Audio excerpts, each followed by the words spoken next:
I want to preface this video with 3 things. Number 1, I'm outside, I'm sitting on a bouncy ball, it was raining, it's windy, so if you hear noises like that, that's why. Number 2, I don't endorse playing video games.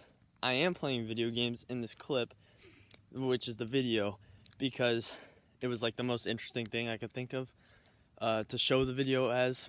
I can't show my face, so this is probably the next best thing. I don't endorse playing video games, but I used to, so that's why the clips are pretty cool if I do say so myself. Number 3, I'm talking about advice that I got from Hamza in one of his videos about productivity. This is advice I don't agree with, and that's why I'm talking about it today. This is not a call out on Hamza. I love most of his stuff. I am subscribed, so this is not necessarily a criticism, but I do think I should call out bad advice when I see it. The advice Hamza gave in the context was he's talking about productivity, and his whole video is like an hour long on his channel about productivity. It's great, you should listen to it. But there's this one section where he says, where he's talking about common things that decrease your productivity, and one of those is you're getting like sexual urges, right? He said that if you can't find any other way to deal with it, and it's getting really bad, then maybe it's not such a bad thing to masturbate without watching porn once a week. I will be going into why this is dumb advice, but I just need to preface this by saying he is not a bad person, and I'm not like calling him out.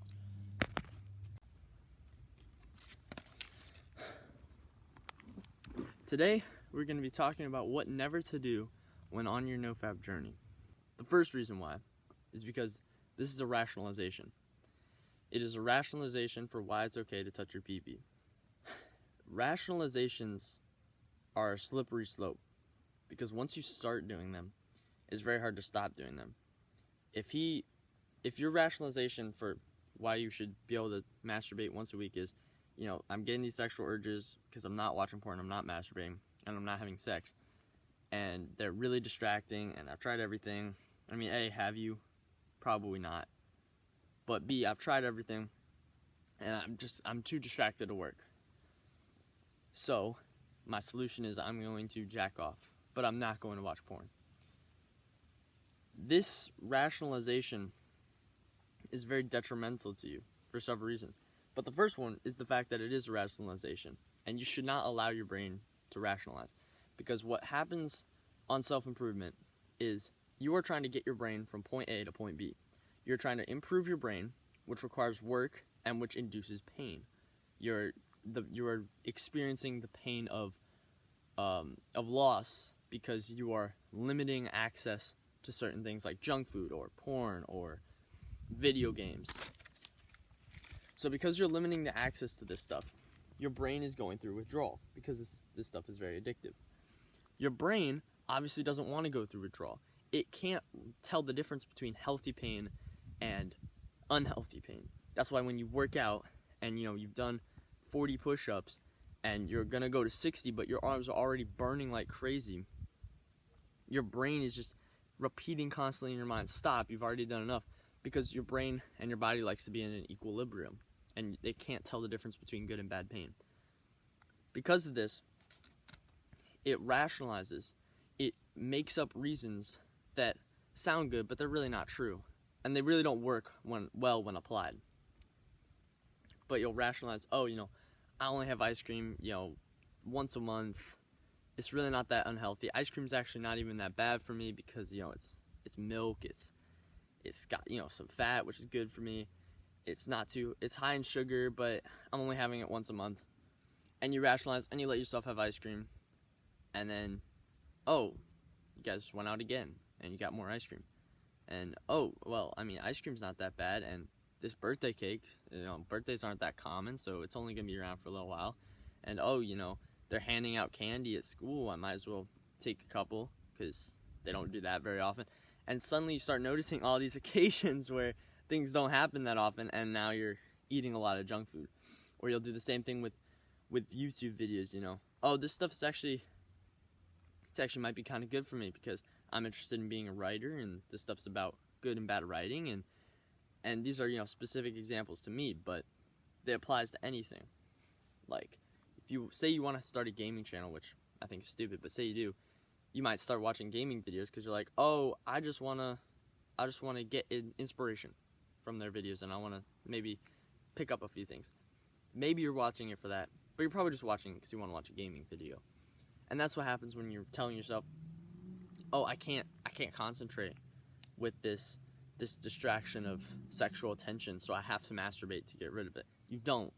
But it's a rationalization because your brain doesn't want to give up the pleasure. It doesn't want to experience the loss of the pleasure of masturbation. And these rationalizations build up. So it's a very slippery slope.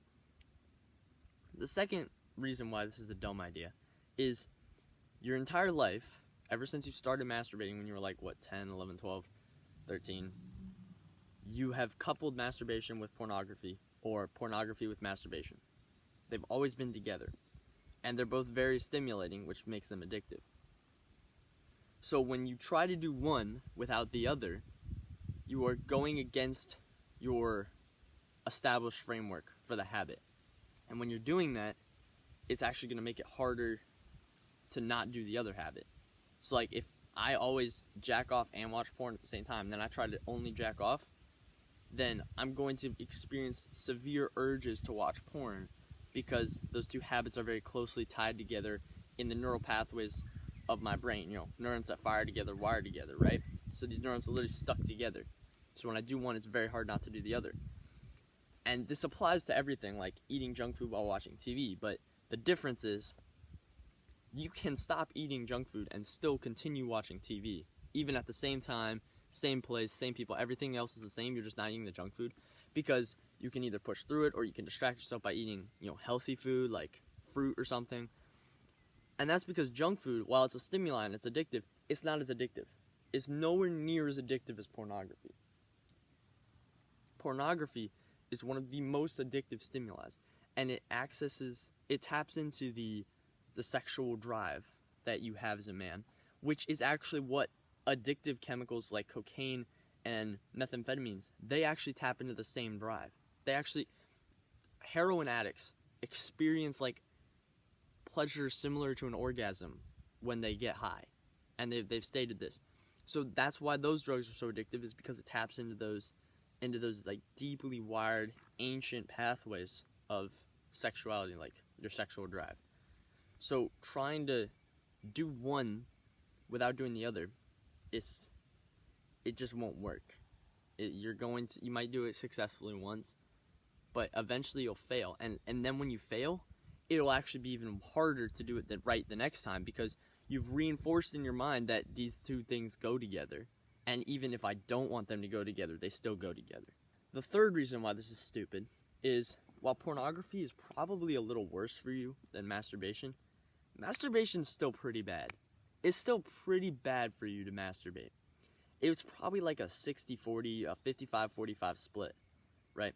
Pornography is it's much more, I wouldn't say much more stimulating, but it's very stimulating, because you have an unlimited access anytime, any place, with anybody. There's an unlimited variety, and variety is the spice of life. So that's what drives your dopamine up so high. So what happens when you masturbate? Like, why is masturbation so bad for you? Because, you're ejaculating, so it's kind of just like sex. It's not like sex.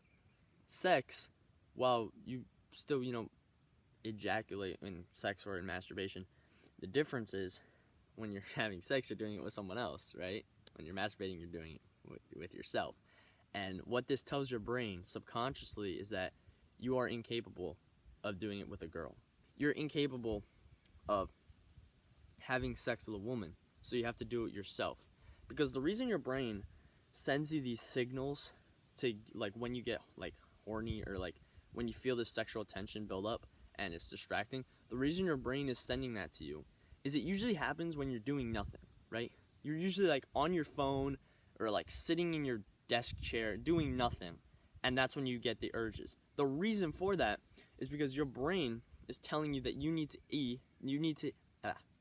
to either A, have sex with a woman, or B, make it so that you can have sex with a woman. And that's where, like, the drive to like work and accomplish something so that you're attracted to women comes from, right?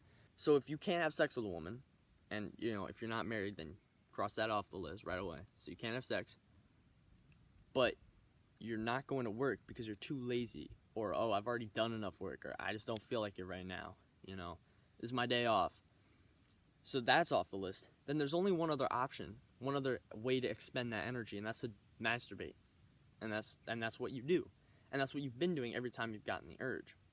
The reason that choosing this third option is so bad for you is that you're telling your brain, A, you can't get girls so that you can have sex with them, and B, that you can't even make yourself work towards that.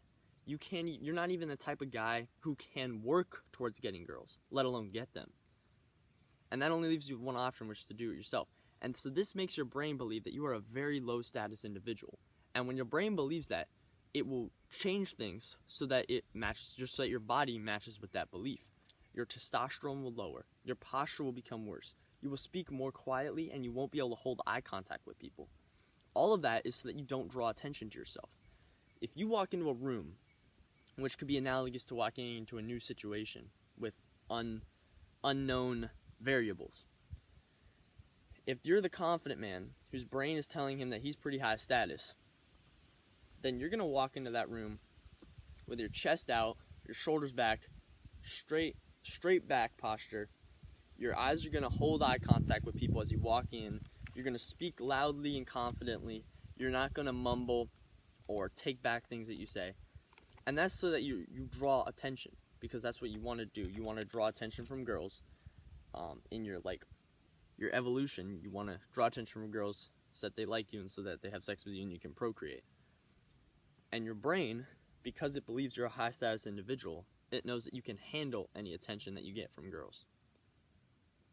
If your brain believes you're low status, however, it'll do the opposite of all of these things.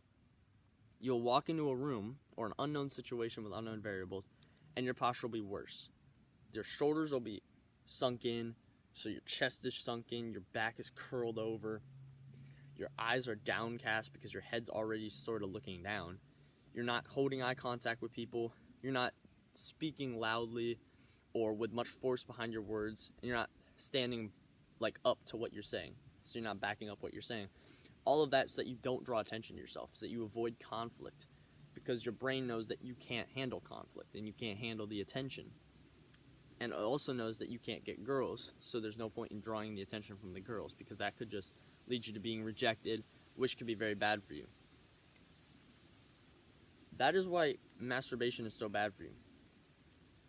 You need to stop masturbating and watching porn. You need to do them together, because even if you're only doing one, even if you're only just masturbating, you're still experiencing all of these negative effects that don't even come from watching porn. Porn, it adds more negative effects and it enhances the ones that masturbation already gave you. But masturbation is still giving you negative effects, and they're still pretty significant, so you need to cut those out. Well, how do you cut them out? And this is where that second option comes into play. That second option, using that energy to be productive so that you can attract girls, that's called sexual transmutation. And that's how you beat the porn addiction. Whenever you get that urge, you use that energy to better yourself. Like you go work out, or you go take a cold shower, or work on your business or something. Takes your mind off of whatever you weren't thinking about, because usually when you get the urges, you'll be kind of thinking about nothing. So it takes your mind off of whatever you're not thinking about, because it's kind of like those sexual urges are kind of your brain telling you to do something, because it recognizes that you're not doing anything even though you should be, and so it's telling you to do something. So listen to them. Go and do something. You should probably want to schedule your day, especially if you're very new to this. You should want to schedule your day around this so that your schedule is malleable enough that if you get the urge at some random time, you can drop what you're doing and go work out. Because after you do that, you're not going to get the urge. If your day is not like that, if you can't schedule it in a way where you can just drop everything and work out, then that should make you angry. And you should use that as a motivator to continue working so that you can schedule your day, so that you have the freedom to work out when you want to. So that's how you fix this problem. Don't ever take this advice. Don't ever say, oh, I can just masturbate once a week and I'll be fine. You won't be. The hardest things to get in life are usually the most rewarding. And this is going to be hard, so it's going to be the most rewarding. Peace out.